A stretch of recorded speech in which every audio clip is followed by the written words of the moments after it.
یہ روح وہ شے ہے جس کا بڑا گہرا تعلق ہے ذات باری تعالیٰ کے ساتھ، لہذا اس روح میں محبت خداوندی اور معرفت خداوندی مثمر ہے۔ اب صرف یہ ہوتا ہے وحی کے ذریعے، نبی کے ذریعے، انبیاء کے ذریعے، رسولوں کے ذریعے، کتابوں کے ذریعے، صرف یہ کہ اس پر جو ظہور کا پردہ پڑ گیا ہے وہ پردے اٹھائے جائیں تاکہ وہ اندر، فطرت کے اندر جو مثمر ہے معرفت خداوندی اور محبت خداوندی، وہ ابھر کر اجاگر ہو کر شعور کی سطح پر آ جائے۔ یہ ہے تذکیر، یاد دلانا، یاد دہانی کرانا۔ کیوں اخذ نہیں کرتے یاد دہانی؟ اس کے دو اسباب ہیں، یہ بھی سمجھ لیجئے۔ اگر یہ فطرت میں مضمر ہے تو ہر ایک کو یاد آ جانا چاہیے، ایک ذہن کے اندر اشکال پیدا ہوتا۔ اس کے دو اسباب ہیں کہ جو موانع بن جاتے ہیں۔ یا تو وہ پردے اتنے دبیز پڑ چکے ہیں، اتنے گہرے پڑ چکے ہیں کہ اب ان کے اندر سے وہ یاد دہانی جو ہے وہ مفید نہیں ہو رہی۔ اس کو یوں سمجھیے آپ کے فطرت مسخ ہو چکی ہے، پرورٹڈ۔ اسی کو تعبیر کریں گے ختم اللہ علی قلوبہم وعلی سمعہم وعلی ابصارہم۔ اب اللہ نے ان کے دلوں پر مہر کر دی ہے، ان کے آنکھوں پر پردے ڈال دیے ہیں، ان کے کانوں پر مہر کر دی ہے۔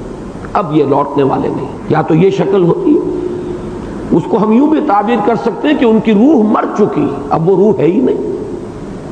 ان کے قلوب، ان کے ارواح کے مقبرے بن چکے ہیں، اب یہ چلتے پھرتے حیوان ہے، صرف انسان نہیں ہے۔ ان کے اندر کا انسان مر چکا ہے، اب یہ تعزیہ ہے جو چل رہا ہے، یہ مقبرہ ہے روح کا۔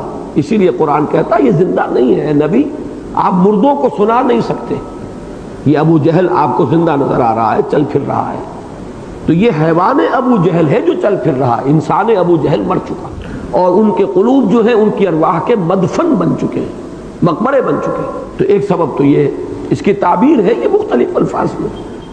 دوسرا سبب کیا ہے؟ یاد تو آ گیا لیکن کسی مصلحت کی وجہ سے ماننے کو تیار نہیں۔ یہ ضروری تو نہیں کہ جو بات بھی آپ کے دل میں آ جائے آپ اسے تسلیم بھی کر لیں۔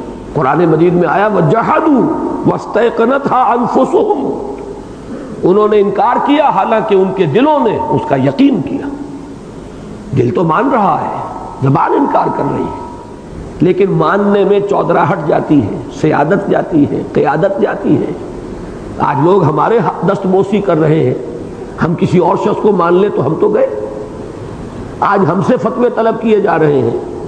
یہودی علماء کے پاس جاتے تھے سب مدینے کے لوگ، انہی سے فتوے مانگتے تھے، ان پر ان کا رعب تھا کہ یہ عالم لوگ ہیں، ان کے پاس کتاب ہے۔